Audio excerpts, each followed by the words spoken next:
faces in new places, changes to the Cup car, and what drivers do you need to watch going into this racing season? Let's get you ready for the 2024 NASCAR Cup Series season.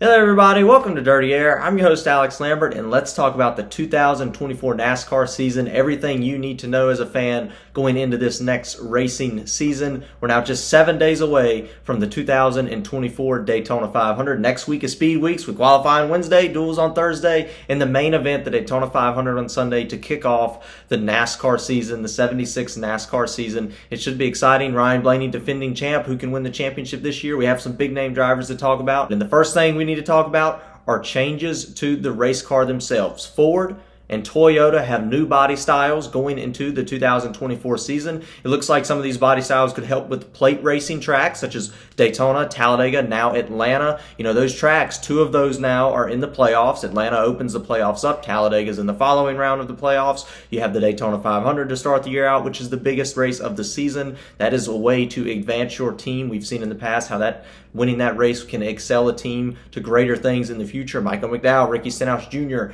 you can look as recent examples. Not only that, you have Atlanta as the second race of the season. So starting out the first 2 weeks of the year, you have these draft style type races. So that'll be interesting to see how those new body styles play into role going into these super speedway style races, which is Daytona, Talladega, Atlanta. There's 6 of those a year. NASCAR's kind of thrown those races in key moments of the season. First 2 races of the year, 2 of them in the playoffs.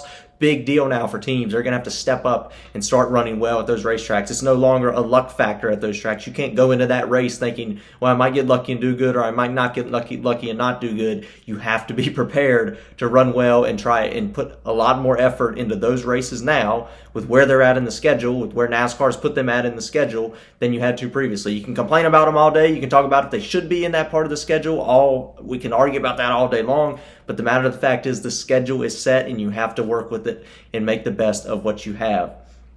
And I think with those new body styles, we could see that. Now, one concern is Chevrolet does not have a new body style going into this season. So that means that they will be still using their 2022 body style or their original body style for the next gen era. It's likely that they'll change it or update their body style going into 2025. But we'll have to see if Chevrolet is behind this year or not. We'll have to see how Hendrick does, how RCR does with Kyle Busch, how a few other top Chevrolet performing teams run this season with a different body style. Could this be not so great for Ford? Could this be a downgrade for Ford or Toyota, which we rarely see, but we'll have to keep an eye on that all season long. Talking about race cars and changing race cars, we do have a new short track package, so that's exciting for some people. If you guys have looked over the last few years, the short track racing has not quite been as exciting as we would like to see. Basically, it's going to be, I guess, a less of a rear diffuser on the bottom of the race car, so less air going underneath the race car, maybe a little bit more circulating. Less air going underneath the race car, causing dirty air in traffic. So just wanted to go over that really quick, that we will have a new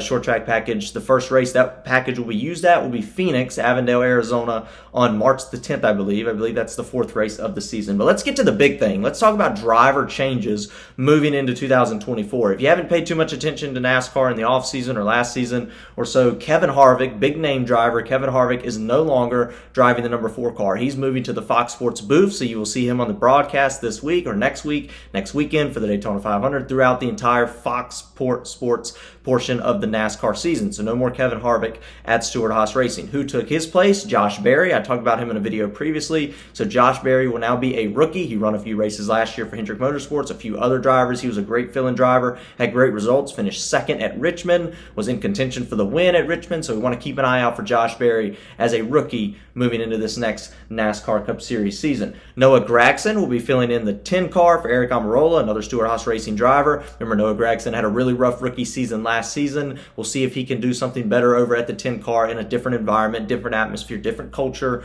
with just Stewart-Haas Racing in a Ford. We'll see how Noah Gragson handles that in 2024. Another big name driver, John Hunter Nemechek, heading to the 42 car for Jimmy Johnson's team, Legacy Motor Club. Jimmy Johnson will also race for that team. I think it's like 7 or 8 scheduled races already. I talked about it some. A lot of those are cookie cutter style tracks. Jimmy Johnson will be in the Daytona 500 next week, so something interesting to see there. And I would not be surprised at all to see Jimmy Johnson run very well, and if he did win a race, it wouldn't totally shock me. I just want to throw that out there, especially when you're talking about Daytona, a track that he's run very well at in the past, and had a good run there last year until got caught up in a late race accident.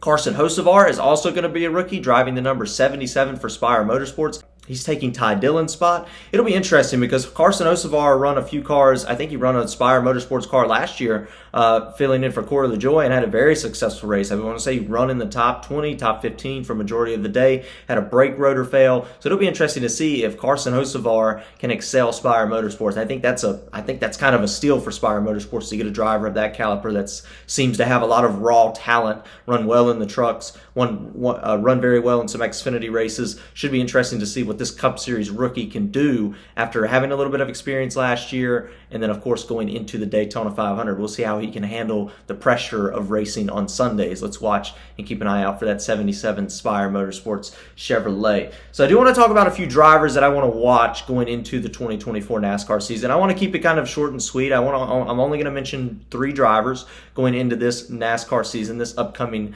NASCAR season. Now, I did mention a few drivers, some honorable mentions, I guess, I want to mention in this video. Ty Gibbs, a few other drivers were mentioned in a video previously that I talked about. So I want Jimmy Johnson, John Hurdy-Michek, Josh Berry, and Chase Elliott. I broke all those drivers down in a previous video, so please go check that out. I'll link it below if you want to hear a little bit more about those drivers moving into this season. But I only wanted to pick 3 for this video. I wanted to keep it short. And those 3 drivers, the first one is going to be Brad Keselowski, because we've seen Brad Keselowski. He won a race in 2021 at Talladega, and he has not won a race since. This is a championship driver, Brad Keselowski, very talented driver in all series. When you talk about Nationwide or now Xfinity Series, when you talk about moving into the Cup level, starting his own race team, taking over a race team, changing everything, and winning races with another driver, Chris Buescher. But Brad Keselowski is poised for a comeback season as far as winning goes. I wouldn't be surprised. I would be more surprised if I saw Brad Keselowski win 1 race than if I saw him win 3 races or even more, because I think this is a driver that's obviously very talented and a team that is starting to excel very well, maybe based off engineer talent, obviously, but driver talent as well. Chris Buescher, his teammate, is exceptionally good, is exceptionally great, and now experienced racer. His rookie season was 2016. He's raced every year since. Won 3 races last year. Won a race in 2022 as well. It's a matter of time before Brad Keselowski can turn those second-place finishes into wins. You can go back to, I want to say it was Richmond earlier this year, finished second. Daytona in July or in August finished second. Brad Keselowski is poised to get a win this season, and I do believe that will come. Another driver I want to talk about is somebody that sort of caught some media attention, some news attention earlier, a couple of weeks ago. I saw Dale Jr. said he was going to get a win. He himself has been saying he's going to get a win, and that's another Spire Motorsports driver, and that's Corey LaJoie. Now, as far as getting a win, my prediction is that he does not win a race this NASCAR season. I don't think that's a failure. I don't want them to hang their head up too high. I don't want them to get disappointed if they don't win a race. Now, if they do win a race, I won't be entirely surprised, right? I'm not going to, my mouth's not going to drop to the floor, but I don't see that team where they're at right now winning races, because we see where it takes teams and drivers years to go from a 15th place race car to winning races. And Michael McDowell over there at Front Row Motorsports has gone from, it took him 3-4 years to go from back runner to winning 1 race a season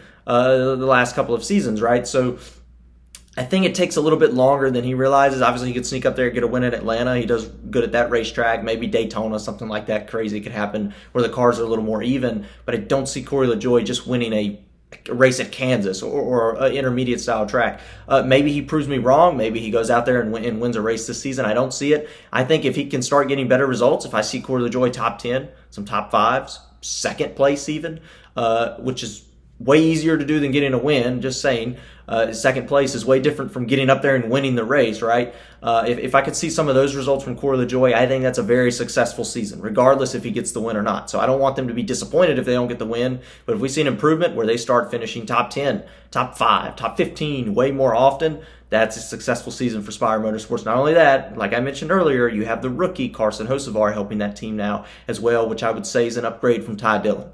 So let's talk about the last driver I want to talk about is Kyle Busch. I'm a little biased because that's my driver, but I do want to mention that if Kyle Busch wins a NASCAR race this Cup Series season, that will be 20 consecutive NASCAR seasons with the win. He already holds the record. It was Richard Petty at 18. He broke that. It's now 19 now that Kyle Busch won at Fontana a year ago. He took that record away from Richard Petty. If Kyle Busch wins this year, he'll be the first driver ever to get 20 consecutive wins, which means that 20 consecutive seasons with a win, which means he's won a NASCAR Cup Series race every season since 2005, which is absolutely insane. Look at other legends that can't go every year winning a race. Denny Hamlin, I want to say it was 2018. Went the whole season without winning a race. Joey Logano's gone a whole season without winning a race in 2016.